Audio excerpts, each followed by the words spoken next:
Good morning. Morning మ్యాగజైన్‌కి స్వాగతం. ప్రముఖ దినపత్రికలో వస్తున్న వార్తల వెనక జరుగుతున్న పరిణామాలు చూద్దాం. ఈనాడు చూస్తే ఏడాదిలో భూ సమస్యలు లేని రాష్ట్రం.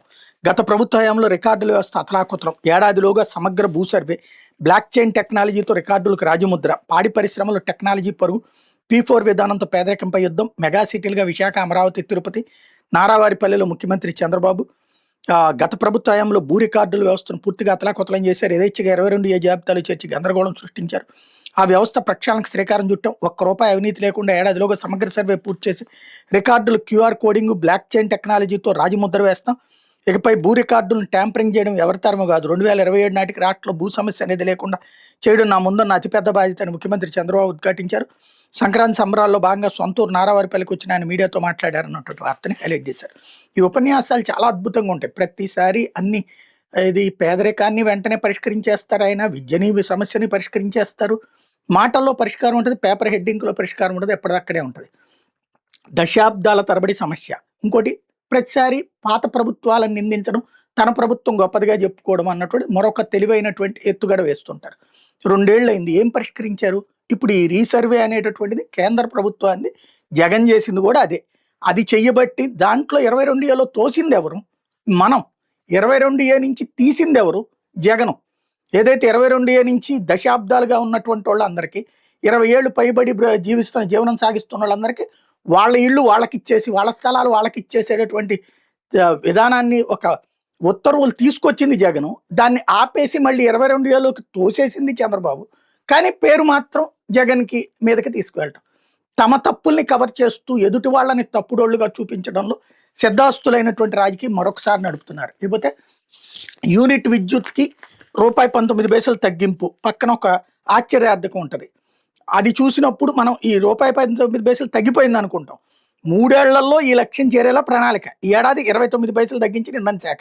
విద్యుత్ కొనుగోలులో 2320 కోట్ల మిగులు, దాంతో తగ్గిపోతోంది అన్నటువంటిది. విద్యుత్ ఛార్జీల తగ్గింపు జరిగిందా లేదా అంటే చలికాలంలో తగ్గినాయి, మిగతా దాంట్లో అట్లాగే ఉంది. అడ్జస్ట్మెంట్స్ మాత్రమే నడుస్తుంది.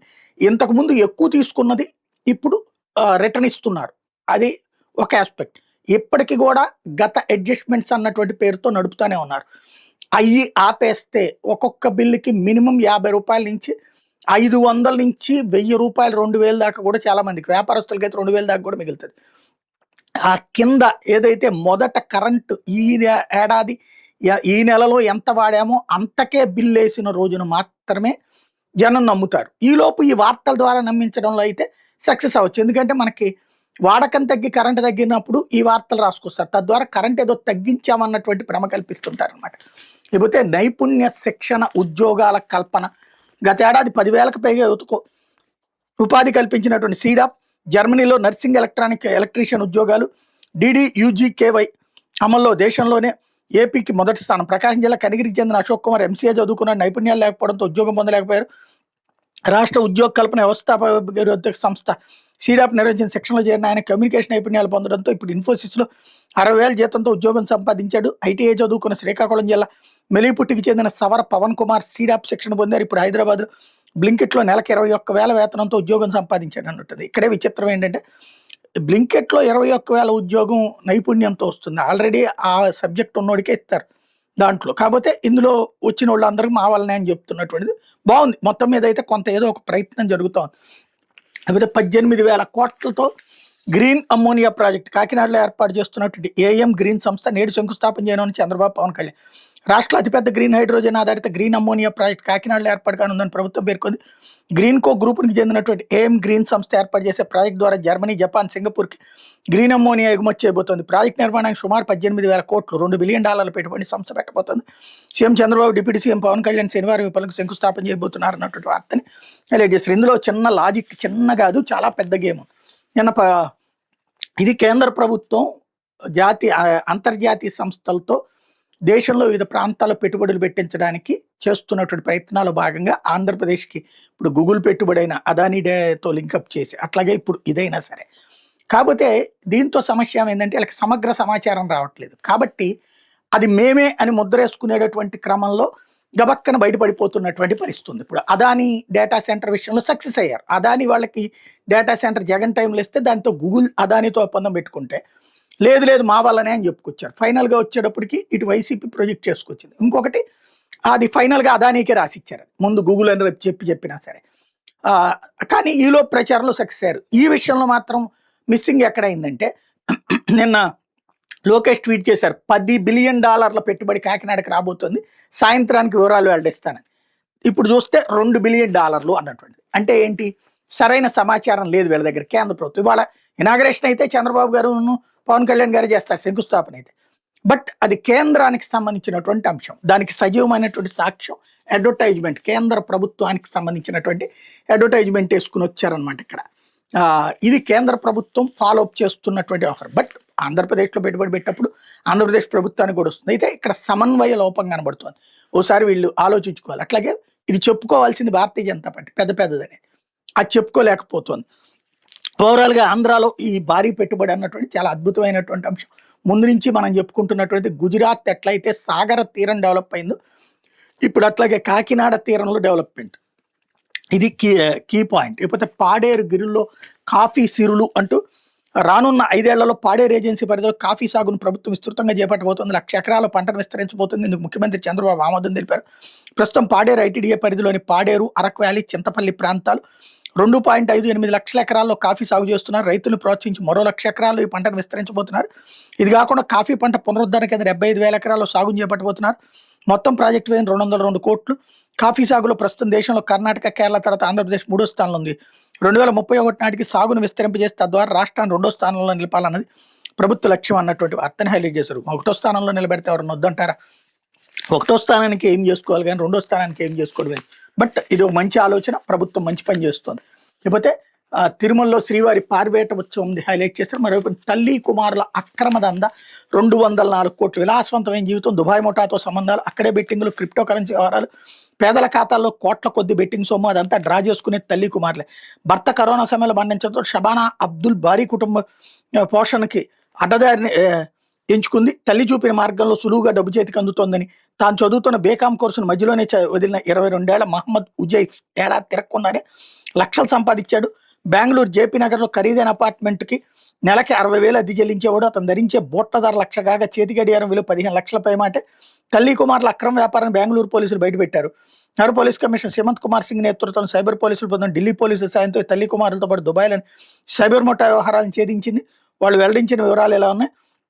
మహమ్మద్ ఉజైఫ్, షబానా అబ్దుల్ బారీ తమ దందాకు బెంగళూరుతో పాటు దేశంలోని పలు నగరాల్లోని ఆసుపత్రుల్లో చికిత్సల కోసం వచ్చే పేద రోగులను ఎంచుకున్నారు. వాళ్ళకి 2 నుంచి 5,000 వరకు కమిషన్ యాడ్ చూపి వాళ్ళ పేరు బ్యాంక్ ఖాతాలు తెరుస్తారు. వాటికి అనుబంధంగా 2 సిమ్ కార్డులు తీసుకుంటారు. అప్పటి నుండి బెట్టింగ్ వ్యవహారం మొదలు పెడతారు. 2013 ఐపీఎల్ స్పాట్ ఫిక్సింగ్ కేసులో ముంబై పోలీసులు అరెస్ట్ చేసిన ప్రేమ్ తనేజా నేతృత్వంలో ఈ పేదల పేరిట బెట్టింగ్లు చేస్తూ క్రిప్టో కరెన్సీ లావాదేవీలు చేస్తారు. ఒక సీజన్లో బెట్టింగ్ మొత్తం పూర్తయిన తర్వాత షబానా అబ్దుల్ బారీ దుబాయ్ వెళ్ళి భారతీయ ఖాతాల్లోకి ఆ మొత్తాన్ని బదిలీ చేస్తారు. ఇక్కడ ఆమె కుమారుడు ఉజైఫ్ ఆ డబ్బును డ్రా చేస్తాడు. అందులో తమ వాటా పోను మిగిలిన మొత్తాన్ని ఇతరులకు కమిషన్గా అందిస్తారు. ఇలా 2 ఏళ్లలో 204 కోట్ల విలువైన అక్రమ లావాదేవీలు చేసినట్టు పోలీసులు తేల్చారు. ఈ నెల 14న ఈ నేరాలతో సంబంధం ఉన్న 11 మందిని అదుపులో తీసుకోగా నేరాలకు నేతృత్వం వహించే తల్లి కుమారులు శుక్రవారం అరెస్ట్ చేశారు. వీళ్ళ నుంచి 9,000 బ్యాంక్ ఖాతా పుస్తకాలు, 25 లక్షల నగదు, 242 డెబిట్ కార్డులు, 58 మొబైల్ ఫోన్లు, 531 గ్రాముల బంగారం స్వాధీనం చేసుకున్నారు. అయితే గట్ మైక్రోబయం చికిత్సలో ముందడుగు, పేగుల్లో ఉండే మంచి బ్యాక్టీరియా గట్ మైక్రోబయం చికిత్సలో ముందడుగు పడింది. హైదరాబాద్ గచ్చిబౌలిలోని ఏషియన్ ఇన్స్టిట్యూట్ ఆఫ్ గ్యాస్ట్రోఎంట్రాలజీలో ఆసియాలోనే ఆధునిక centre for microbiome research India కేంద్రం అందుబాటులోకి వచ్చింది. ప్రఖ్యాత గట్ జర్నల్ ఎడిటర్, గట్ వ్యాధుల నిపుణులు Emad El Omar, AIG chairman doctor D Nageshwara Reddy కలిసి తాజాగా దీన్ని ప్రారంభించారు. దీర్ఘకాలిక జీర్ణకోశ వ్యాధులతో పాటు గట్ మైక్రోబయం ఆధారిత పరిశోధనలు ఆధునిక చికిత్సలు అందించేందుకు కేంద్రం ఉపయోగపడుతుంది. Inflammatory bowel disease, fatty liver, ఊబకాయం, మెటబాలిక్ వ్యాధులు, ప్యాంక్రియాటైటిస్, పెరుగుతున్న ఇతర జీర్ణకోశ వ్యాధులపై ఈ కేంద్రం లోతుగా అధ్యయనం చేస్తుంది. దీర్ఘకాలిక జీర్ణకోశ వ్యాధులు కేవలం లక్షణాల ఆధారంగా దశాబ్దాలుగా చికిత్సలు అందిస్తున్నాం.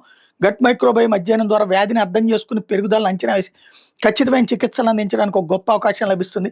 గట్ మైక్రోబయం పరిశోధనలో ప్రపంచ ప్రఖ్యాతిగాంచిన ప్రొఫెసర్ ఎమాద్ ఎల్ ఒమర్ ఈ కేంద్రానికి ప్రత్యేక సాంకేతిక సలహాదారుగా వ్యవహరిస్తారని డాక్టర్ నాగేశ్వర రెడ్డి సందర్భంగా చెప్పారన్నటువంటి వార్తని హైలైట్ చేశారు. ఇది ఒక అదృశ్య అవయవం అంటూ ప్రొఫెసర్ ఎమాద్ ఎల్ ఒమర్. అనంతరం పేగుల్లో ఉండే మంచి బ్యాక్టీరియా ఒక అదృశ్య అవయవంగా పనిచేస్తుంది. జీర్ణక్రియ, రోగనిరోధక శక్తితో పాటు మొత్తం ఆరోగ్యాన్ని కాపాడుతుంది. ఏఐజీలో స్థాపించిన కేంద్రం దశాబ్దాలుగా వేధిస్తున్న అనేక ప్రశ్నలకు సమాధానాలు అందిస్తుందన్నారు అన్నటువంటి వార్తని హైలైట్ చేశారు. కాకపోతే సాక్షి ఈ అడ్వర్టైజ్మెంట్ని హైలైట్ చేశారు. తొలి భారీ పరికరాల స్థాపనోత్సవం, ప్రపంచంలోని అతిపెద్ద green hydrogen and green ammonia complex Kakinada Andhra Pradesh. దీనికి ఓం గ్రీన్ వాళ్ళు దీన్ని సంబంధించి చంద్రబాబు గారిని, కొణిదెల పవన్ కళ్యాణ్ గారిని ఇద్దరిని కూడా గెస్ట్గా పిలిచారు.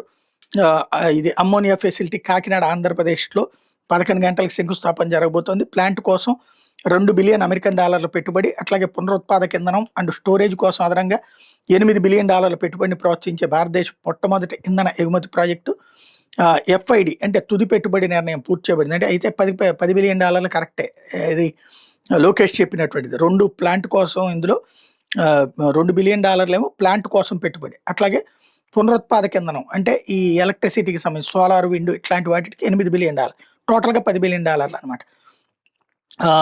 ఇది జర్మనీకి చెందినటువంటి మెసర్స్ యూనిపర్తో ఆఫ్టెక్ కొనుగోలు ఒప్పందం కుదుర్చుకోబోతోంది. FID గ్రీన్ కో గ్రూప్ అభివృద్ధి చేస్తున్నటువంటి 100 గిగావాట్ల ఎనర్జీ క్లౌడ్ స్టోరేజ్ ప్లాట్ఫామ్ ద్వారా ఇది సాధ్యమైంది.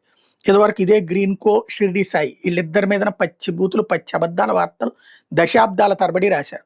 ఇప్పుడు గ్రీన్ కో వాళ్ళదే ఈ ఓం గ్రీన్ అనమాట. అది అసలు విషయం.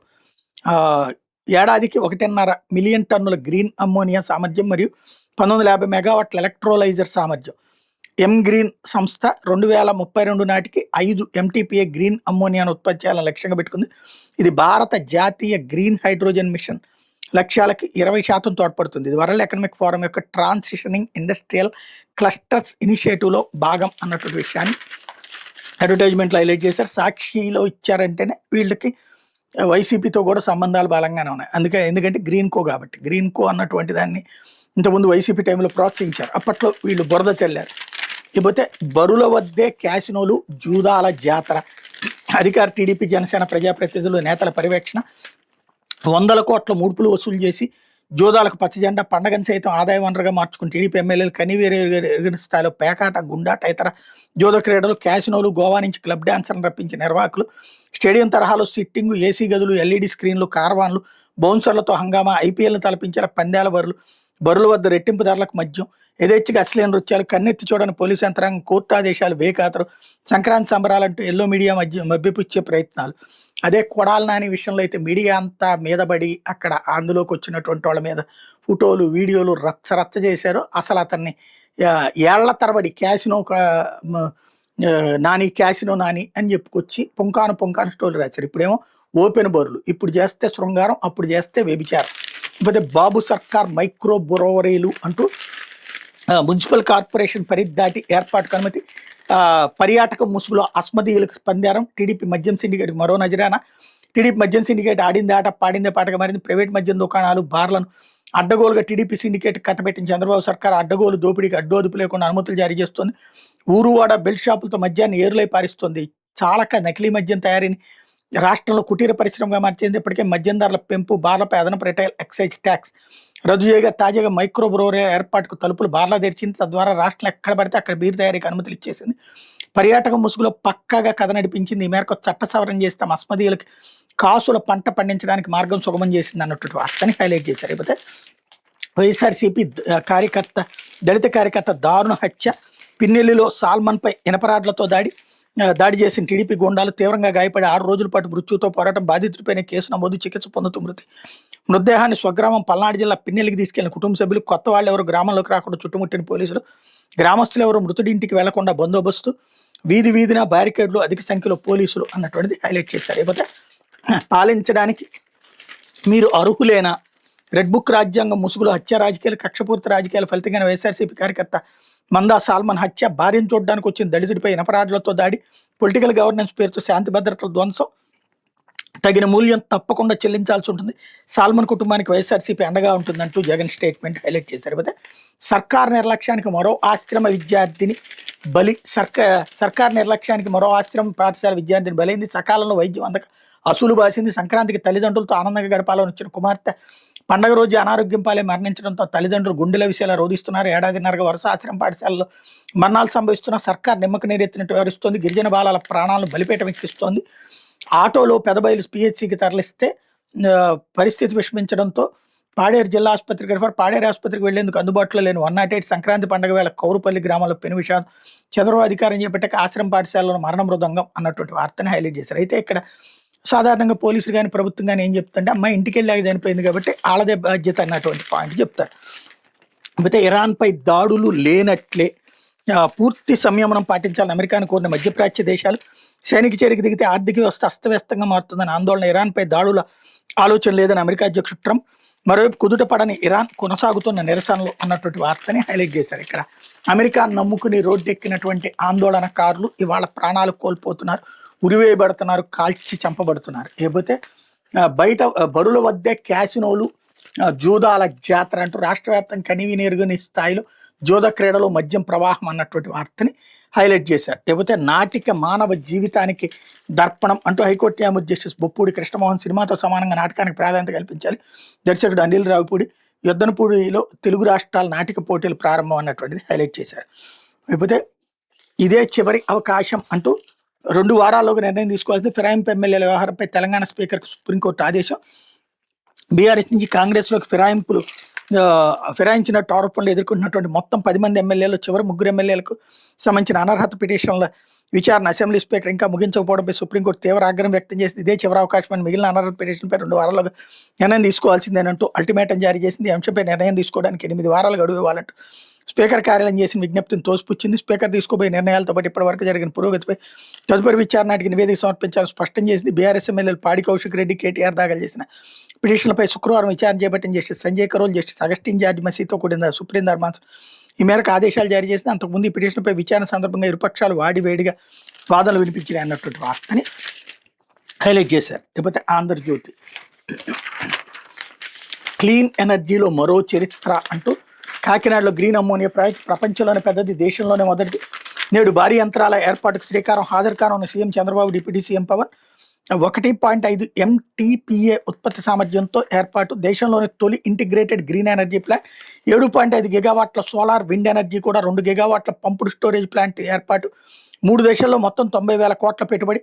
2027 నాటికి తొలి దశ ఉత్పత్తి ప్రారంభం. గ్రీన్ కోకి చెందినటువంటి AM గ్రీన్ ఆధ్వర్యంలో ఏర్పాటు. ఇదే గ్రీన్ కో గురించి ఎంత దుర్మార్గపు వార్తలు ఆంధ్రజ్యోతినే రాసింది. ఇక్కడ చూడండి తెలివైన పని. మన వాళ్ళు అధికారంలో ఉన్నప్పుడు అయితే గ్రీన్ కో అనే పదాన్ని రానియకుండా చివరిలో ఎక్కడో రాసుకొచ్చింది అనమాట. క్లీన్ ఎనర్జీలో మరో చరిత్ర లాంటిది కాకినాడలో గ్రీన్ అమోనియా ప్రాజెక్ట్ అని.